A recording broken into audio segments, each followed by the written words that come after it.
Hello guys, good evening. अभी हम लोग पढ़ेंगे साइकोलॉजी का टॉपिक है न्यू।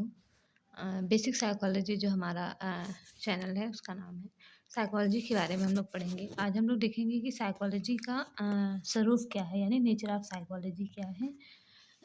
जैसा कि हम सब लोग जानते हैं कि जो हमारा मनोविज्ञान है, ये एक दूसरे सब्जेक्ट से निकल के अपने आप में एक सब्जेक्ट हुआ है। इससे पहले साइकोलॉजी को या मनोविज्ञान को दर्शन शास्त्र के अंतर्गत पढ़ा जाता था। मनोविज्ञान दर्शन शास्त्र की एक शाखा थी। विलियम वुंड ने 1879 में मनोविज्ञान की प्रथम प्रयोगशाला खोली थी। दर्शन शास्त्र के चुंगल से इसे एक स्वतंत्र विज्ञान के रूप में इन्होंने किया था, विलियम वुंड ने। मनोविज्ञान एक ऐसा विज्ञान है जो मानसिक प्रक्रियाओं का अध्ययन करता है। और दूसरे शब्दों में कहे तो मनोविज्ञान एक ऐसा विज्ञान है जो किसी भी क्रमबद्ध रूप से किसी चीज़ का परसेप्शन या उसके व्यवहार का अध्ययन करता है। आज हमारी जो एक आधुनिक डिफिनेशन निकल के आ रही है, वो यही निकल के आ रही है कि मनोविज्ञान व्यवहार का विज्ञान है। मनोविज्ञान में हम लोगों की पर्सनालिटी, जो पर्सनालिटी है, नेचर है या बाकी चीज़ें जो हैं, उनका असेसमेंट करते हैं। कहीं ना कहीं थिंकिंग का, मोटिवेशन का, फीलिंग का, इन चीज़ों का हम अध्ययन करते हैं। इस प्रकार हम सभी को पता है कि मनोविज्ञान एक मानसिक प्रक्रियाओं का एक विज्ञान है, जिसमें हम देखें तो इमोशंस हैं, हमारे फीलिंग है, पर्सनालिटी हैं, ये सारी चीज़ें उसमें आती हैं। तो इस प्रकार हमारा जो स्वरूप है या नेचर है, ये है। उसके बाद हम लोग देखेंगे कि मनोविज्ञान का जो एक शाब्दिक अर्थ होता है वो क्या है।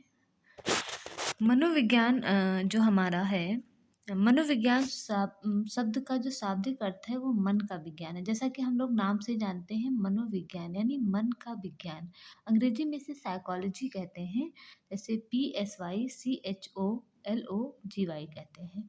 साइकोलॉजी शब्द की उत्पत्ति यूनानी भाषा के साइकी तथा लोगस से हुआ है। साइकी का अर्थ होता है सोल यानी आत्मा, लोगस का अर्थ होता है साइंस यानी आत्मा का विज्ञान, इसे कहा जाता है साइकोलॉजी को। इसके बाद हम लोगों ने देखा स्वरूप, अर्थ, और अभी हम लोग देखेंगे डिफिनीशंस, यानी मनोविज्ञान की क्या डिफिनीशंस है वो देखेंगे। सबसे पहले मनोविज्ञान की जो डिफिनीशंस आई थी वो 16वीं शताब्दी में आई थी, और प्लेटो ने, अरस्तु ने, डेकार्टे ने इस डिफिनीशंस को या परिभाषा को दिया था, जिसे कहा था मनोविज्ञान आत्मा का विज्ञान है। उस टाइम तो इसे मनोविज्ञान को आत्मा का विज्ञान कहा जाता था, लेकिन आज ये परिभाषा कहीं ना कहीं अस्वीकार मानी गई है। फिर इसके बाद 17वीं शताब्दी में हमारी दूसरी परिभाषा आई, जिसको पैम्पोनोजी या थॉमस रीड ने दिया था। कहा था कि मनोविज्ञान मन का विज्ञान है। ये उस टाइम मनोविज्ञान मन का विज्ञान कहा जाता था, लेकिन आज की डेट में इसे अस्वीकार आ गया है कि नहीं, ये परिभाषा नहीं हो सकती। मनोविज्ञान मन का विज्ञान, किसी के मन का अध्ययन करना इतना आसान नहीं है, या कर पाना मुश्किल ही नहीं, नामुमकिन भी है। उसके बाद 18वीं शताब्दी में कोई डिफिनीशंस नहीं आई, वही मन का विज्ञान ही चलता रहा। फिर उसके बाद हमारी 19वीं शताब्दी में डिफिनीशंस आई, या कुछ लोगों ने दिया, जैसे William Wundt, James Titchener, James William, Sully, Wiles, इन लोगों ने दिया। उन्होंने बताया कि मनोविज्ञान चेतना का विज्ञान है, यानी कहीं ना कहीं हमारा जो चेतन मन है वो हमारा मनोविज्ञान है। उस टाइम या इस टाइम देखा जाए तो इस डिफिनीशंस को भी अस्वीकारा गया है। और आज की डेट में हमारी जो आधुनिक परिभाषा है वो मनोविज्ञान का व्यवहार का विज्ञान बताया गया है। ये हमारी 20वीं शताब्दी में हुई है, और इसके प्रतिपादक जैसे हमारे वुडवर्थ हैं, स्किनर है, वाटसन है, मन है, क्रो एंड क्रो हैं, मैकडूगल हैं, ये सभी लोगों ने बताया है कि मनोविज्ञान जो है वो व्यवहार का विज्ञान है। और इस डिफिनेशंस को आज कहीं ना कहीं असेसमेंट किया भी गया है, और ये पाया गया है कि मनोविज्ञान मन का विज्ञान है।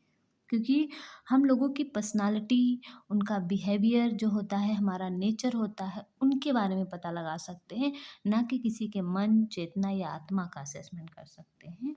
इस प्रकार ये हमारी मनोविज्ञान की डिफिनीशंस, अर्थ, स्वरूप, ये सारी चीज़ें यहाँ पे क्लियर होती हैं।